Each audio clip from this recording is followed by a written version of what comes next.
So in, I guess about 2017, there was a huge Hurricane Irma that wiped out a lot of the islands in the Caribbean, and St. Martin was one of them. So Sunwing was nice enough to go down and remove people from the island.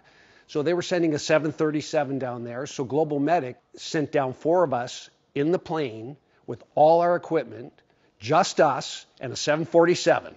What an exciting event for us, because we own the plane. Now, the interesting part was, as we're going down, the pilot brings us into the cockpit and says, okay, there's Hurricane Irma, and there's the next hurricane coming. We're going to drive right in between those, or fly right between those two, and we're going to land in St. Vincent. The pilot says, the problem is there's no ground control, there's no air traffic control, the airport's been wiped out. We don't know if we can land.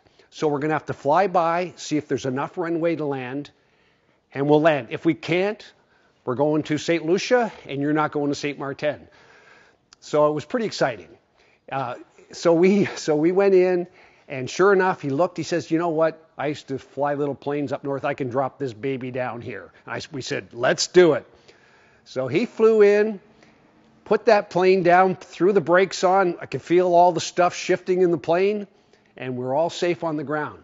The problem is there's nothing available in St. Martin at this time. Everybody has left on boats. They've left on planes. There's no police. There's no water. There's no electricity.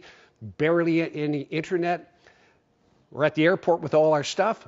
Nowhere to put it. No trucks to move it. Nowhere to stay. So we just start thinking and talking to people. So we eventually left all our stuff at the airport, covered it with tarps so it didn't get wet. And we went and looked for a place to stay. We got a lead at a hotel. It was wiped out. We could only stay in the lobby, but there's a foot of water in the lobby, so we couldn't sleep there. We kept talking to people, networking.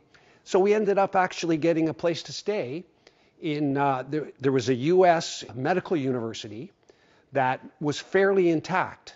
Still didn't have electricity and water and everything, but we could supply them with the fresh water because we had the equipment to do that.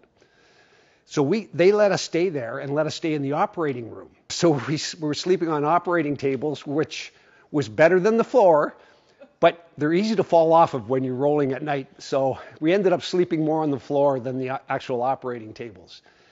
So from there, we just networked and got our equipment finally brought to us. We found where we could get a truck. The other problem was we couldn't hire drivers because everybody's leaving the island. 99% of the vehicles on the island were destroyed either by water or flipping over from the hurricane, because that was a Category 5 hurricane. So we couldn't get around. So we would find derelict cars, abandoned cars, and try them and see if they'd start. And if they'd start, we'd use them to get around until we ran out of gas, because we couldn't get gas either. So over the time we were there, we probably, borrowed maybe 5 or 6 cars, and we made our connections, and eventually got all our product out to the people who really needed it. And as you can tell by what I said about how decimated St. Martin was, the people that stayed back were the poor people mostly, that didn't have things. There's no way to get off the island, and they needed our products, our water purification, our hygiene kits. They needed it so badly, and it was one of those great experiences.